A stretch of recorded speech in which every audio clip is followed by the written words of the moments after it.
bangsa Indonesia dalam Islam modern. 1. Indonesia sebelum kedatangan Islam.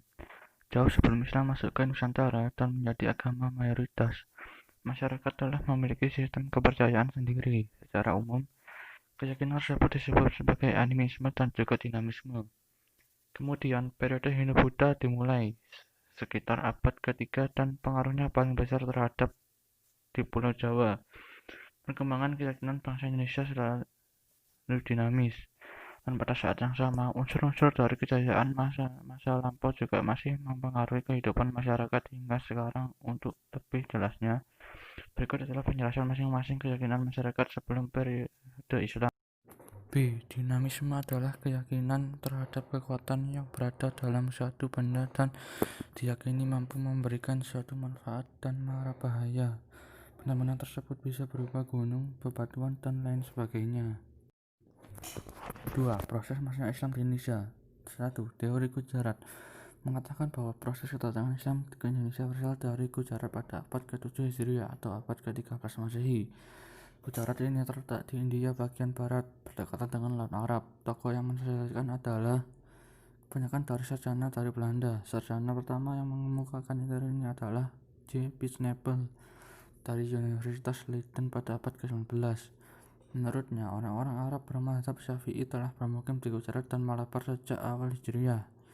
Namun, yang menyebarkan Islam ke Indonesia menurut Pisnapel bukanlah dari orang Arab langsung, melainkan adalah pedagang Gujarat yang telah memeluk Islam dan berdagang di dunia timur termasuk Indonesia. Teori Pisnapel ini disebarkan oleh seorang orientalis terkemuka bernama Snow Horgens. Menurutnya, Islam telah terlebih dahulu berkembang di kota-kota pelabuhan anak benua India. Orang-orang Gujarat telah lebih awal membuka hubungan dagang dengan Indonesia dibanding dengan pedagang Arab. Yang ketiga adalah teori Mekah. Proses masuknya Islam ke Indonesia adalah langsung dari Mekah atau Arab. Proses ini berlangsung pada abad pertama Hijriah atau abad ke-17 Masehi. Tokoh yang memperkenalkan teori ini adalah Haji Abdul Karim Amrullah atau Hamka, salah satu seorang ulama sekaligus sastrawan Indonesia. Keempat, teori Persia mengatakan bahwa proses kedatangan Islam ke Indonesia berasal dari daerah Persia atau Parsi. Pencetus dari teori ini adalah Husain Cahyadiningrat, sejarawan asal Banten. Dalam memberikan argumentasinya, Husain lebih menilik beratkan analisis pada kesamaan budaya dan tradisi yang berkembang secara masyarakat Persia dan Indonesia. 4. Teori Cina. Proses kedatangan Islam ke Indonesia berasal dari perantau Cina. Orang Cina telah berhubungan dengan masyarakat Indonesia jauh sebelum Islam dikenal di Indonesia. Pada masa Hindu-Buddha, etnis Cina atau Tiongkok telah berbaur dengan penduduk Indonesia terutama melalui kontak dagang. Bahkan ajaran Islam telah sampai ke Cina pada abad ke-7 Masehi. Masa ini di mana agama baru berkembang. 3. Metode masuknya Islam di Indonesia. Metode perdagangan. Di antara saluran investasi di Indonesia pada sejarah permulaan ialah melalui perdagangan.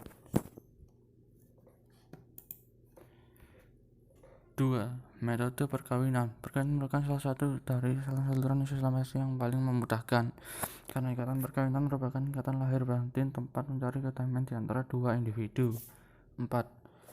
Metode tasawuf. Tasawuf termasuk kategori yang berfungsi untuk membentuk kehidupan sosial bangsa Indonesia yang meninggalkan bukti-bukti yang jelas pada tulisan-tulisan antara abad ke-13 dan abad ke-18.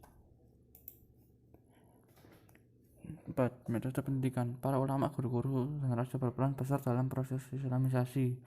Mereka menyebarkan agama Islam melalui pendidikan, yaitu dengan pendidikan pondok pesantren yang merupakan tempat pengajaran agama Islam bagi para santri.